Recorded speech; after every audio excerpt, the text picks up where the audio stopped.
Oh, so you would like to hear a story, eh? Very well. Close your eyes, and I will tell you the first of all stories. In the beginning, there was only chaos, as far as the eye could see. Until one day, Sky Father and Earth Mother drove the chaos away and made the world. They made the stars and the sun and the waters and the land. And then they made plants and animals, and finally, their favorite creation, humankind. When they were done, Sky Father and Earth Mother left the world so it could grow freely on its own. But the younger gods were arrogant and cruel. They resented humans because humans had been granted the gift of storytelling, the gift of memory. So they tormented humankind with fires, storms, and floods, until all the tribes were scattered across the land, struggling for survival. But Helios, Night of Dawn, the child of God and man, came to humanity's aid.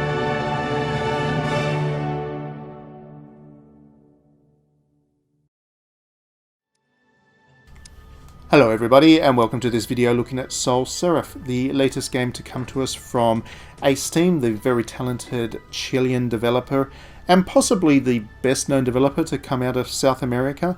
They've been around for 22 years now and have created some really high quality games, including Abyss Odyssey, Rock of Ages, Xenoclash, and others. And if you were to look at the company's library and what I guess characterizes it, the most common thread is that they create games that you probably haven't played before and wouldn't necessarily expect, and they always find a new way or a unique twist to put onto some pretty classical genres, and that's certainly the case with SolSeraph as well. On a basic level, it is a cross between real-time strategy, tower defense, and 2D platformer. And it brings those elements together in a way that's quite interesting and feels fairly fresh. This game does feel like it's an attempt by the developer to find a way to make tower defense, which has fallen really out of fashion, relevant and interesting again. And it's a good cut price. It's only about $15 in the US and equivalent currency elsewhere. So it's a good cut price budget, but well-produced budget title. And yeah, I'm really enjoying it. I think the world of it, and as a fan of tower defense, I like what Team has been trying to do with that genre as well. So yeah, it's a good one. At the very start of the video, it is a good game. I have enjoyed it a great deal, even though I don't think it's quite up to the standard of Team's best. I'm quite partial to Abyss Odyssey, and it's not quite up to that standard, but it does get close. So yeah, this is a good game. Now, when I say that the tower defense genre has fallen out of fashion, we do see the occasional attempt to do a tower defense game. Pixel Junk Monsters being probably the most high-profile example in recent years. But for the most part, that genre has really, I guess, fallen out of favour with the public, and these days it's more associated with really poor quality mobile game, free-to-play game mechanics than anything else. But it wasn't always the case back when the genre was doing really strongly, and this was back when I guess mobile gaming was still new and vibrant and a big opportunity. There were all kinds of attempts to do some premium quality games using the tower defense structure. I'm talking, of course, I guess the best example of that would be the Final Fantasy Crystal Chronicles tower defense game, which was great and was ported to just about everything. It was a mobile release, but it was also on PlayStation 3 and PC and PSP and whatever else. It was also on the Wii, I think, the original Wii. It was on a lot of things, and it was probably the pinnacle of the tower defense genre. And since then, like I said, it kind of has faded away as a genre to become more associated with free-to-play, nasty mechanics with all kinds of microtransactions and loot boxes and all that kind of nonsense. And there aren't too many developers that try and push this genre anymore, which is a pity. If you've ever played a tower defense game, you know they're quite enjoyable. What you do is enemies attack you from a specific path. They come in from one end and they follow a very straight path to whatever base that you're defending, and your job is to build towers and things to repel those enemies.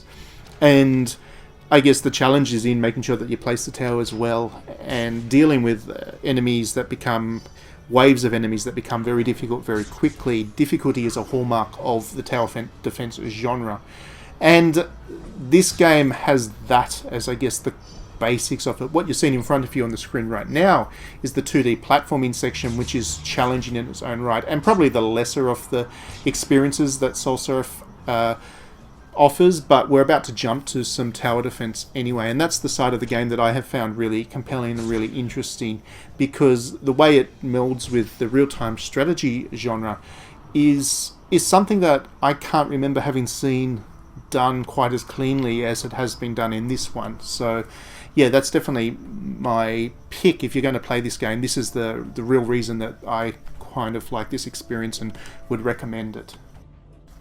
So as you can see on the screen in front of you right now, there is the path that the enemy units follow. So with each new wave, an increasingly strong number of enemies will come from those black swirling clouds. And those enemies will beeline towards a flame that's in the middle of my territory that I'm trying to protect.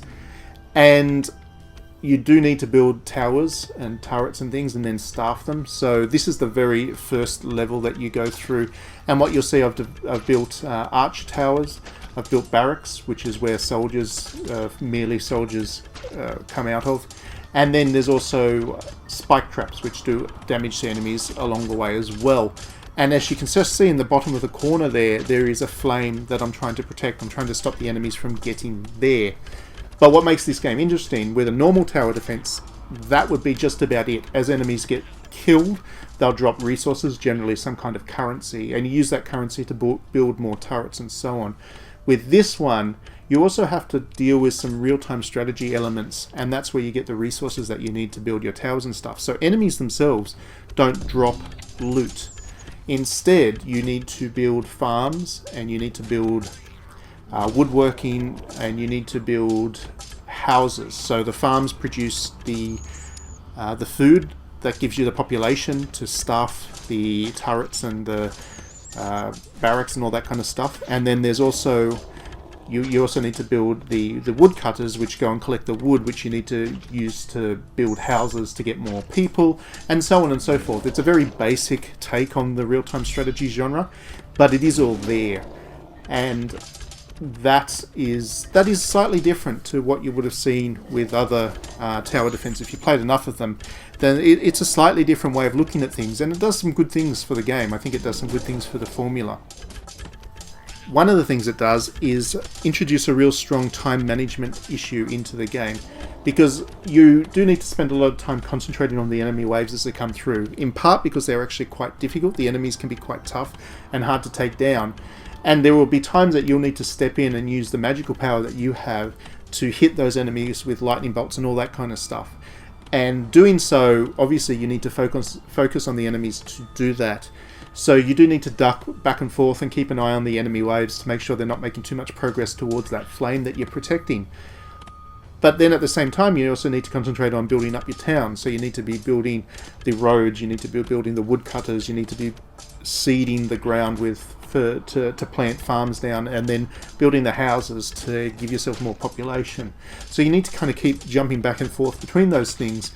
And while you do get a break between waves and enemies, you don't get a huge break. So in a lot of cases, you'll need to do a lot of this stuff while the action is still going on, while the enemy waves are incoming and all that kind of thing. So that time management element does add a different challenge to the game. And again, as somebody who's played a lot of tower defense titles, that is an interesting and different way to look at things. So I really appreciated that.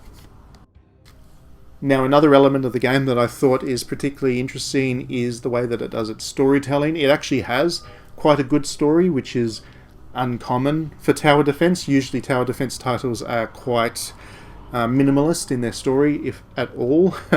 But this one actually has quite a good little narrative about it. It's written by the same person who wrote the Talos Principle, which is that puzzle game from a couple of years ago, which is particularly well regarded for its narrative, and this one has that same, I guess, prestige about its narrative and its storytelling. It has a lot of humor in there, but at the same time it tells a good story about Greek mythology and wraps a whole range of themes up in there as well. It's fairly brief in terms of the way it delivers it. It's mostly through these little dialogue scenes that you see between waves of enemies.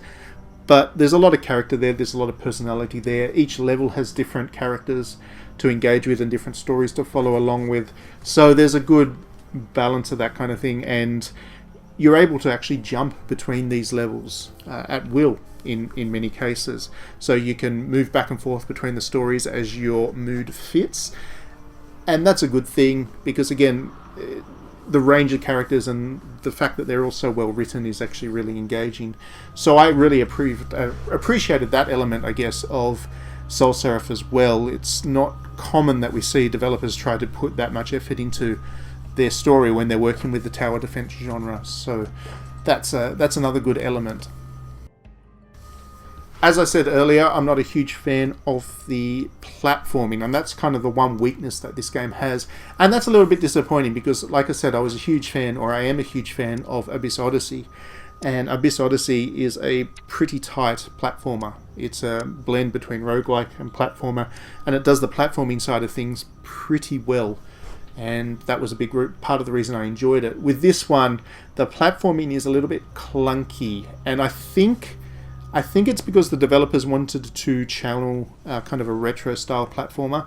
I can't remember the name of it. There was a retro platformer that was referenced a lot when people were talking about this game when it was immediately revealed. So I think that there was an attempt there to do a classic platformer and to channel a classic platformer and to do a homage to a classic platformer. But having not played that platformer myself, I didn't really have that point of reference. So I looked at it as what it was, and it is a little bit clumsy and a little bit clunky.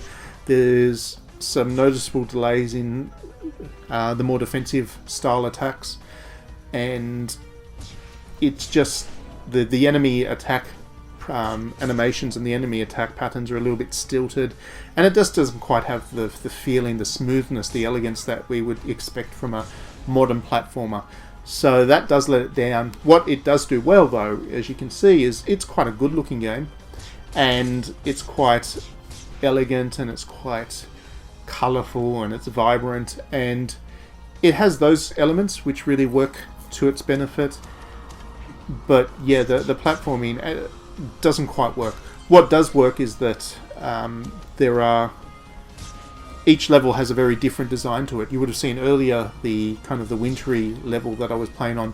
That has a very different feel to it to this one, which is a grassy plains where there isn't too much jumping involved because obviously you're on a plateau, so having kind of flat land will kind of thematically fits. So there is that. So it's not like Ace Team didn't try to do something interesting with this. They have clearly tried to, but I think that this almost feels like it was an afterthought. It almost feels like it was added in because the developer wasn't entirely confident that the tower defense stuff would sit on its own, and that's a little bit disappointing because I do think the tower defense and the real-time strategy stuff does work on its own, but perhaps, like I said, because that is a genre on the outs and it's not exactly well received these days. If they were to just put out a straight tower defense, it might not resonate so well with the audience. Nonetheless, overall I think this is a good little game. I don't think it's going to win Game of the Year or anything, but of course not every game needs to be able to win every Game of the Year award to be worthwhile. I think if you're into the tower defense genre, if you enjoy that kind of real-time strategy element, if you like Ace Team as a whole, you'll find stuff to enjoy about this game, and you will get your value out of it. There's plenty of contents in there for the price, and this isn't a cheap little indie game that's kind of thrown together to squeeze some money out of a couple of people who have fond memories of one type of game or another. This is an effort. There has been effort that went into making this one, and I appreciated it. I think that there is a lot to enjoy about it, and I think that there's room here for Ace Team to do more. I think that with some refinement, this could be a really special game and a really special property, because they have proven that the platformer genre and the tower defense can work together.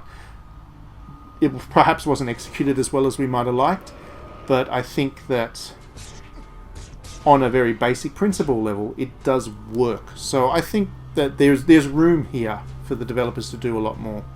And I just wanted to quickly finish this video off by showing you one of the more ridiculous bosses. Again, the platforming's not great. The bosses aren't the most interesting bunch of enemies that you've come across, but this boss is amusing. It's not exactly fun to fight because the jumping mechanic doesn't quite get you up there to always hit him as you might like. But yeah, there's creativity here. You know, it's a game that's been made with in the right spirit, and I think that if we get a chance to see a sequel, there'll be a lot more to appreciate about it. So thank you very much for watching this video. I hope it was of interest. If you do give this game a go, let me know what you think about it, and otherwise we will see you at the next video. Thanks very much for watching.